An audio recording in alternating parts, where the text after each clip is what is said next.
Well, Renee, you want to tell everyone a little bit about yourself while we wait? She's going to be the host for today, so I'll let you give a little bit of an introduction. Okay, yeah. Well, my name is Renee. I'm currently working for the county in San Diego as a content creator for LEAP, the program that allows youth and young adults to be part of the county. Oh, here she is. Yay! Hi. Oh, Renee, feel free to continue going. I was just having her introduce herself really quickly. Okay, and well, I'm the host today, so I'm really excited for this. Perfect. And then I will also I'm just here to give a little bit of an introduction and get us all situated, and then I'll go ahead and let you two carry away in the conversation. All right. So, Dr. Lim, why don't Renee, I'll let you go ahead and take it away from here. How does that sound? Okay, that sounds good. Okay. Okay, well, now, let me introduce you Dr. Lisa Lim. She is, I'm sorry, she's a licensed psychologist and she's a certified clinical trauma professional. And I want to remember what your PhD is. In psychology. In psychology, okay, yeah. So, well, today we're gonna talk a little bit first generation college students, especially specializing just a little bit in immigrants and POC, because sometimes they are the people that have the opportunity to go first to college, right, Dr. Lim? Yeah, sounds good. Okay, so, well, we're gonna have this talk in English and also Spanish. So if anyone here doesn't speak English, so they can have like this, they also can have access to this information. So I'm gonna start. And Dr. Lim, hi, nice to see you again. And can you please tell us a little bit about yourself? Sure. Thank you for your introduction of the work I'm doing. I'm a psychologist at Cal State San Marcos. That's California State University San Marcos in San Diego County. And it's my pleasure to be here talking about first-generation college students, because I was a first-generation college student as well. I'm a daughter of immigrants. I'm part Chinese and part Mexican.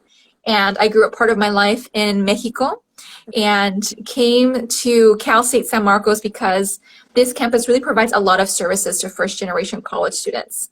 Oh. And as a first-gen, I didn't know what I was doing initially. I just knew that I was supposed to go to college. I didn't know what that meant. So when I arrived, I felt like I was figuring everything out on my own, and I felt like it was very stressful not to really understand the resources or how to use office hours and how to be successful in college. But the campus I'm at now, which is the campus I went to myself, is one that provides a lot of supports. And so because of the support of this campus, I was able to get my bachelor's, my master's, and my PhD in psychology. Oh, that's awesome. Okay, just super quick, por favor, ¿nos podría contar de usted? Claro que sí. Soy doctora Lisa Lim, soy psicóloga en la Universidad Estatal de California en San Marcos. Aquí en esta universidad trabajo dando terapia y es la universidad en la cual yo vine aquí como estudiante de bachillerato, I think o licenciatura, no me acuerdo cómo se dice en español, pero es cuando vine aquí después de high school. Y me gusta mucho platicar de ese tema de estudiantes de primera generación estudiantil, porque yo fui estudiante de primera generación. Ninguno de mis papás fueron a la universidad.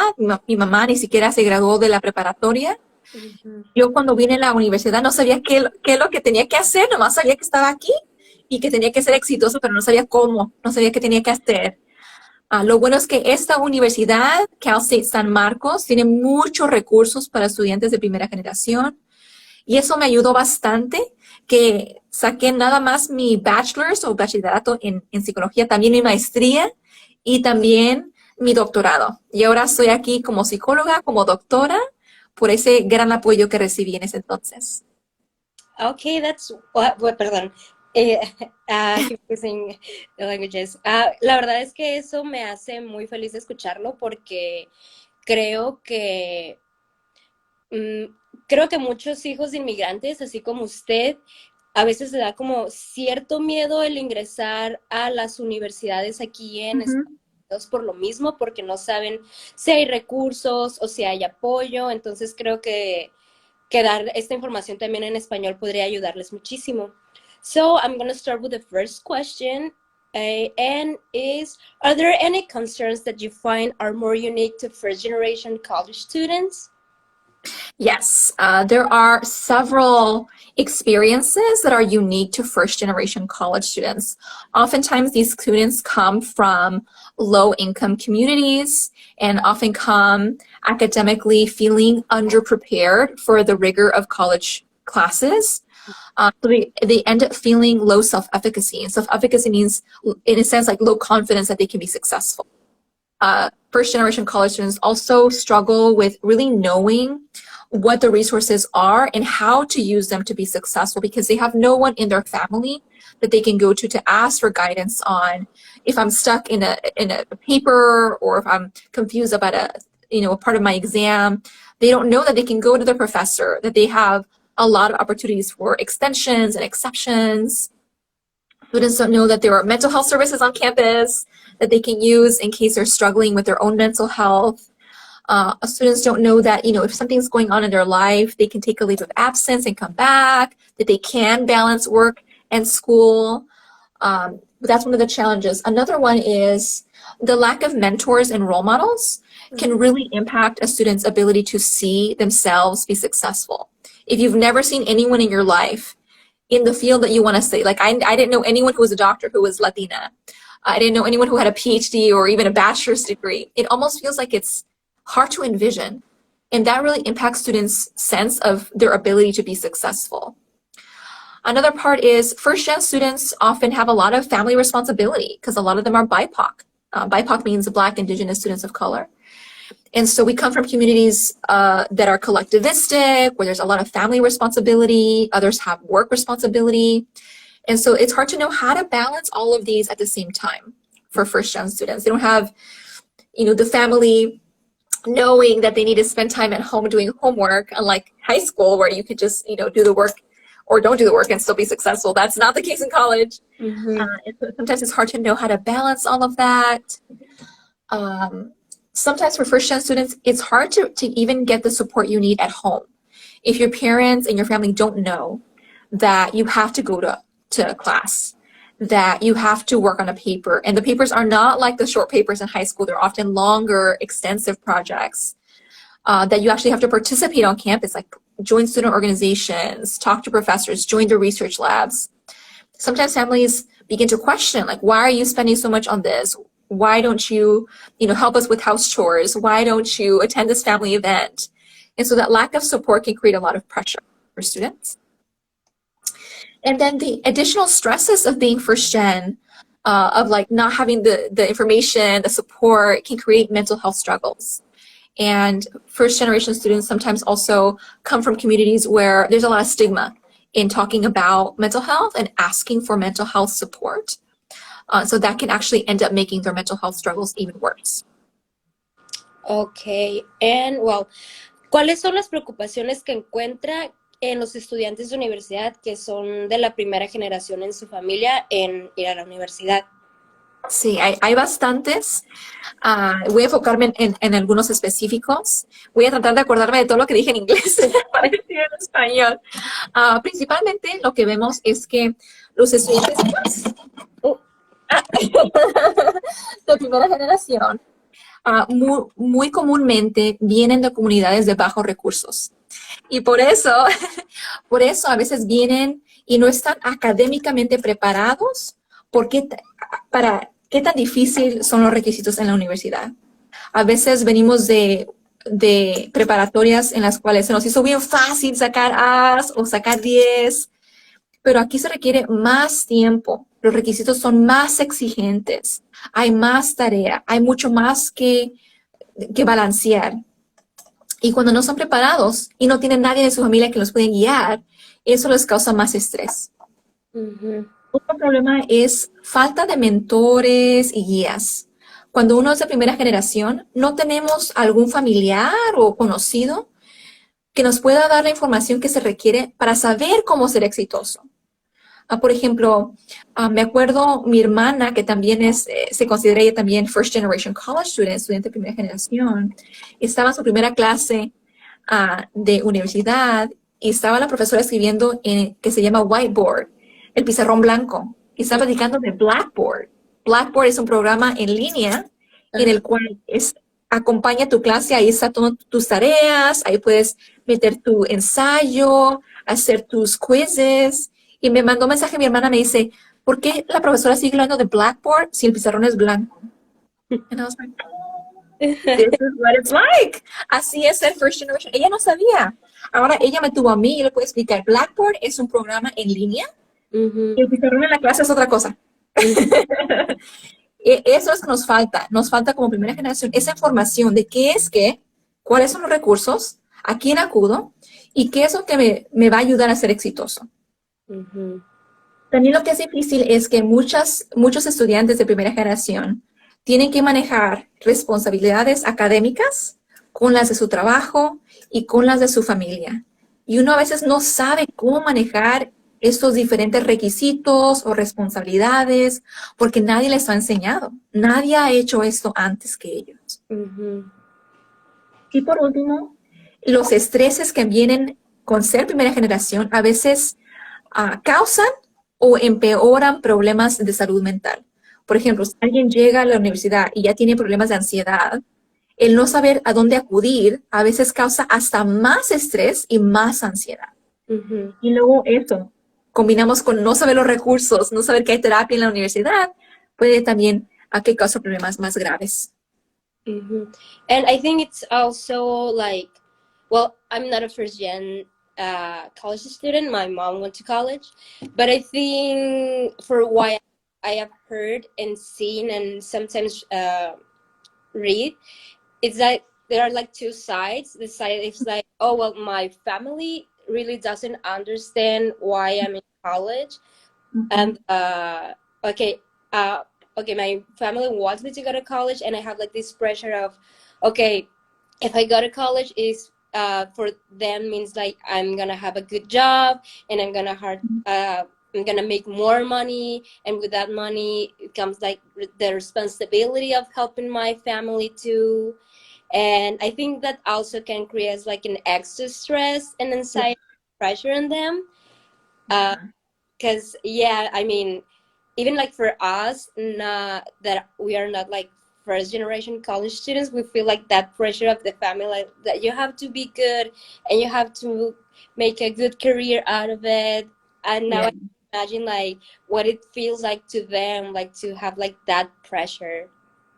And I'm just gonna say it's super quick in Spanish, que también creo que está como estas dos caras de la moneda, en la cual por una parte para algunos puede ser como que realmente no entienden de qué va la universidad o por qué incluso van a la universidad, versus esta presión de, ay, ahora porque estoy en la universidad significa que voy a tener una carrera, una licenciatura, que eso significa que voy a estar haciendo dinero más que a lo mejor mis padres, y eso significa que tengo una responsabilidad con ellos, con mis hermanos, con toda mi familia. Bueno, mainly because I think, speaking for the Hispanic community that I belong to, we tend to be like this with the family sometimes. So if you have something, then it's for all of you, like for all the family. I really hear a lot of my students talk about the two sides of that feeling. On one hand, a lot of families support, like, yes, you're in college, you're the first one in our family, you can do it. But ultimately, it can also create a lot of pressure that you have to be successful for your family because of what it means for them. That, at the same time, family is encouraging you, but they don't know what else they can do besides encouraging you verbally to help you be successful. And I definitely experienced that.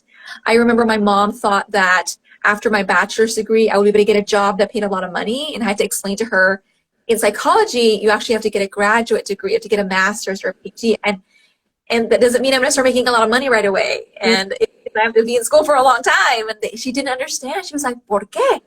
She was asking me, like, why? Why do you want to continue going to more school? I don't understand. Isn't this enough? You've gone further than anyone else. I was like, I want more.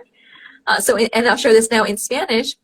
Yo de veras que sentí esos dos lados de el apoyo a que ser exitosa porque eres la primera en la familia y a la vez eso se convierte a veces en presión de que tenemos que hacer eso para la familia y a la vez la familia no sabe qué ofrecernos aparte de apoyo y verbal, no saben qué más se requiere ser exitoso y a veces no entienden las decisiones que tomamos. Mi mamá, por ejemplo, cuando yo acabé mi licenciatura en Cal State San Marcos, ella decía, ¡ay, qué bueno, ya acabaste!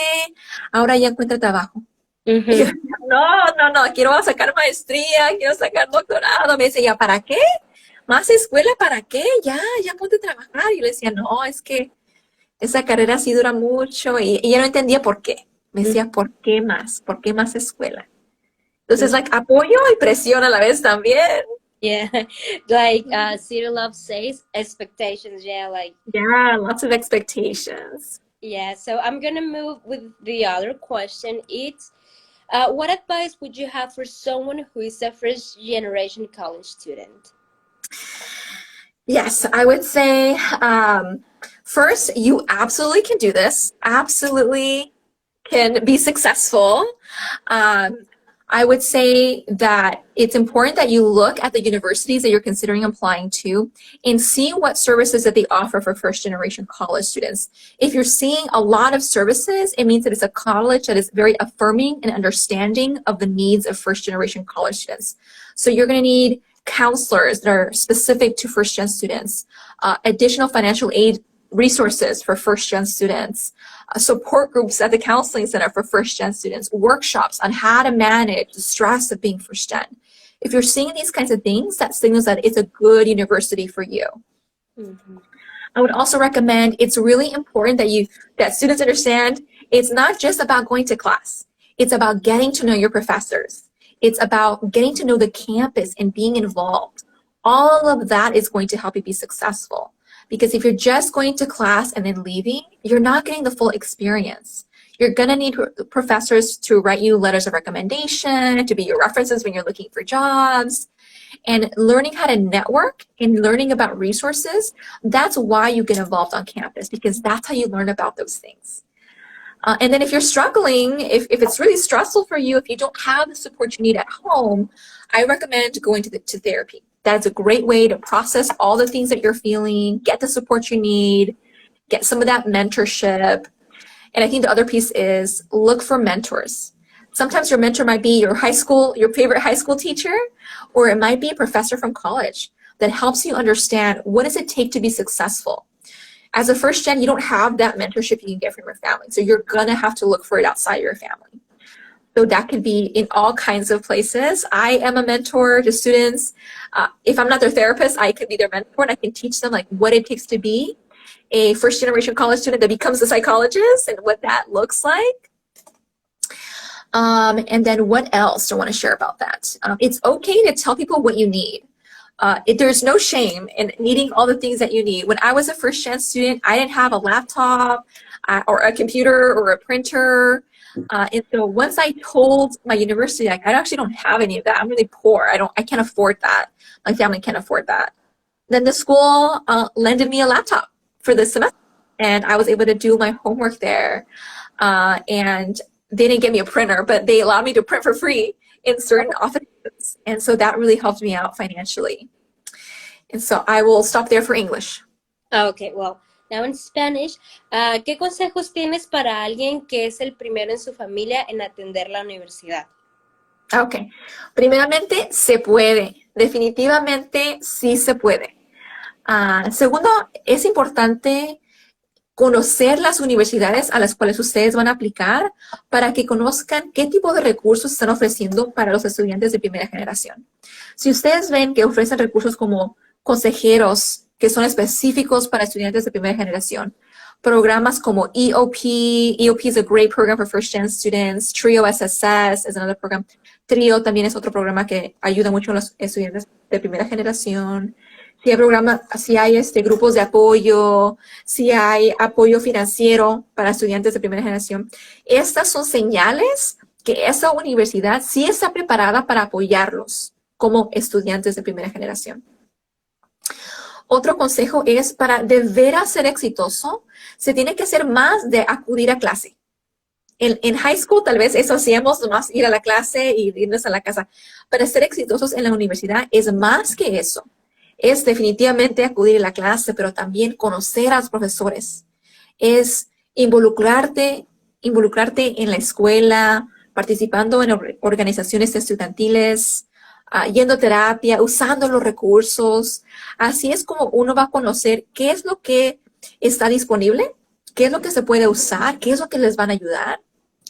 Al conocer a los profesores o profesoras, uno va a poder tener un mentor, alguien que nos guíe, porque no tenemos a eso en la familia, tenemos que buscar eso en la universidad.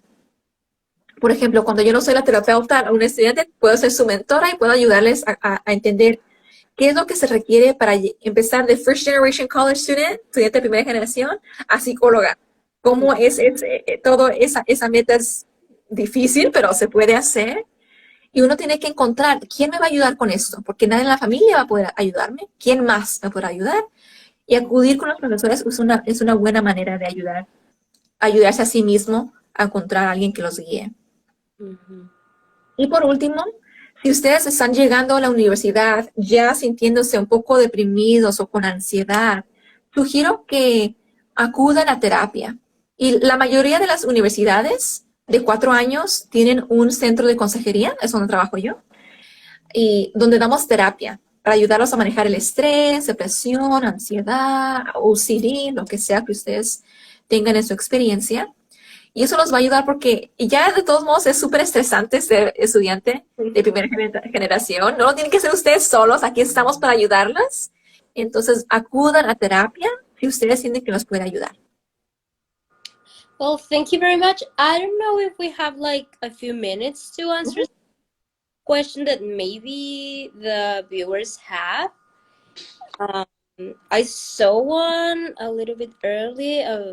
City Love was asking about how do you manage like the pressure of your family, like the support, but also like the pressure at the same time? Yeah. One way that is really helpful is to also educate the family about how this is similar and how this is different from high school. Additionally, when we're children of immigrants, sometimes our parents have a lot of information about the educational system in their country of origin. And that might be quite different from the educational system in the US. So part of it is helping our parents and our families understand how this is different. I would invite them. Okay, I will try to be quick because there's another question. I would invite them to go to campus with you and look at the campus, look at your syllabus, and look at like your assignments, what they look like. But help them to understand this is hard and it requires a lot of my time. So in Spanish, una de las maneras que yo manejé esto es educando a mi familia también acerca de cuáles son los requisitos de la universidad, cuáles son iguales a la prepa y cuáles son distintos. Porque también a veces cuando la familia es inmigrante, ellos tienen un conocimiento de los requisitos de universidad en su país de origen, pero no entienden los requisitos aquí en los Estados Unidos porque es un poco diferente, el sistema educativo es diferente. Entonces, educándolos a ellos cómo es distinto, cómo es igual. Y también recordando que esta conversación de educarlos va a tener que pasar varias veces. No nomás es una vez les explicas y ya entiendes. Explicarle una y otra vez. Los invito a que inviten a la familia a la universidad, a que vean, enséñenle los libros que tienen que leer, las tareas que tienen que hacer, para que ellos tengan como una imagen de cómo es su vida como estudiante. Okay, and she has another one.